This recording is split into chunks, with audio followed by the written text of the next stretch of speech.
The Billabong Pro Tahiti final day highlight reel, the best of the entire event, started with round 5 with Ricardo dos Santos eliminating Taj Burrow for the second year in a row. Incredible performance from the young Brazilian all the way through from the trials and making it a lot further through the draw.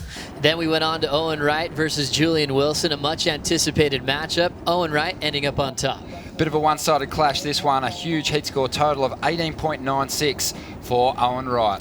9.33 on that specific ride for Owen as he was dialing every single good wave in this heat. A 9.63 for this insane read, super deep in the pocket, and applying free into the channel. At this point, he was a clear pick for a favorite to maybe go on to the win. Then we see Jeremy Flores taking out Kieran Perot in heat number 3. One of the event's standouts, back to his old tricks and just getting completely shacked here on the shallow reef shelf. Pretty classic to see this matchup here. We had John Florence take on Damien Hobgood. John got the job done against Damo.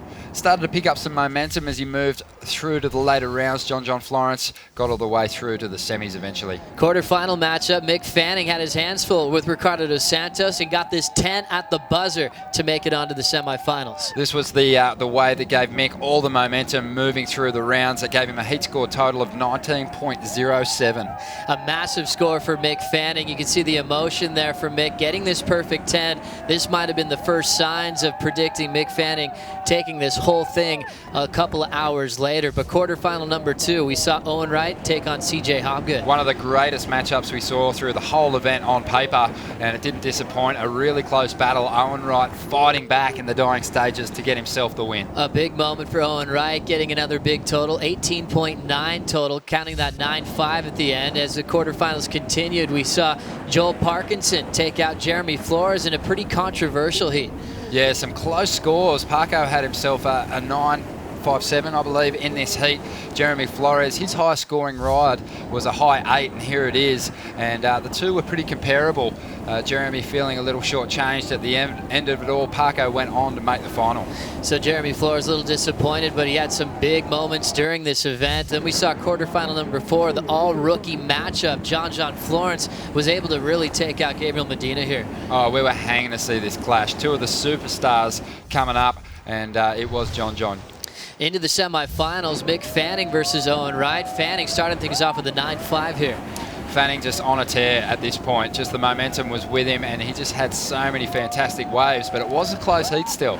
9.5 for this effort for Mick Fanning. Perfect tube approach. Owen Wright had so much momentum and more recent success here in Tahiti. We thought Owen Wright was a clear favorite, but Fanning hanging on another insane tube ride through the inside. He just kept picking off the bombs, Mick, getting himself as deep as he possibly could and always finding the exit. Look at that little jam back into the pocket, an 8.43 in this matchup against Owen Wright, and then Mick at the end took the win and was our first finalist. Let's check out semi 2. Joel Parkinson had John Florence. Really good battle between John and Parko in this semi-final clash.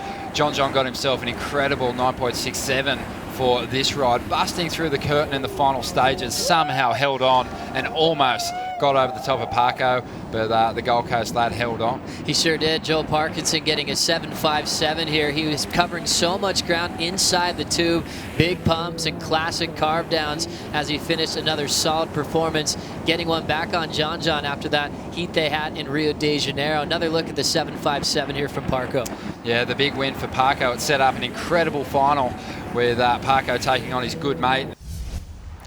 The final all squared away for the Billabong Pro Tahiti. Mick Fanning taking on Joel Parkinson. Parko getting a 9.5 on the very first wave. Such a strong opening ride, and at this point I think the Fanning fans are kind of freaking out. Joel got an unbelievable start, getting some turns done on the open face also. Great turn on the inside section, great flyaway kick out, taking another angle on the 9.5. We're starting to see the momentum shift straight to Joel Parkinson at the start. Meanwhile, Mick Fanning is just sitting out the back all alone. Joel kicks out, then packs this one. Yeah, unbelievable backup for Parko. 8.87 on this ride. Just a little west bowl, but really hollow this wave.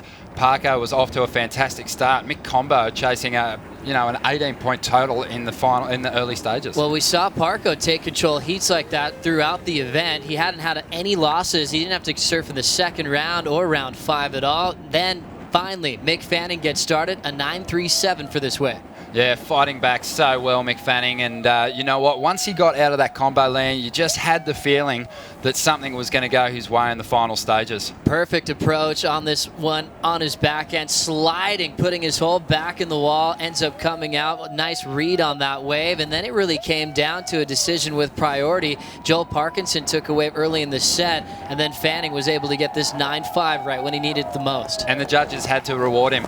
The biggest wave of the final, the biggest wave we had seen in some time, and Mick just surfed it beautifully, got himself the score he needed, moved into the lead, and Parko couldn't find an answer in the final stages. The biggest highlight there, Mick Fanning taking the Billabong Pro Tahiti 2012 title. We'll have many more highlights to come next year.